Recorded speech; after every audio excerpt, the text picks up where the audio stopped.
បងប្អូនអើយមករយៈពេលនេះខ្ញុំវារវល់ខ្លាំងពេកដល់ពេលអញ្ចឹងក៏អត់បានថតវីដេអូជូនបងប្អូនណាហ្នឹងហើយបងប្អូនណាថ្ងៃហ្នឹងគឺខ្ញុំចេញអីវ៉ាន់មកបងទៀតហើយគឺសម្រាប់បងដែលគាត់ធ្វើការលក់ដូររកស៊ីប្រភេទតូចតូចទេបងអញ្ចឹងដល់ខាងខ្ញុំហ្នឹងគឺខ្ញុំមានរៀបបញ្ចប់តូចតូចជូនបងបានដូចថាបងយកមកមុខមួយមុខពីរខ្ញុំគិតតម្លៃដុំជូនណាឲ្យថាបងយកច្រើនមុខអញ្ចឹងណាឥឡូវថ្ងៃនេះរៀបអីវ៉ាន់ចេញទៅខាងកាចេះមួយកណាត់ក្របឡានមួយទឹកអប់2ដប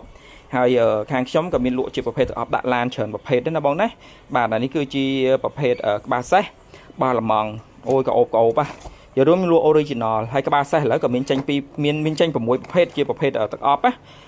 ក្លិនផ្លែឈើដូចអានេះក្លិន mango apple អញ្ចឹងក៏អូបគឺចំហ្មងបងហើយមានក្លិនក្រូចលាយជាមួយនឹងប្រភេទផ្កាសាកូរ៉ាផ្កា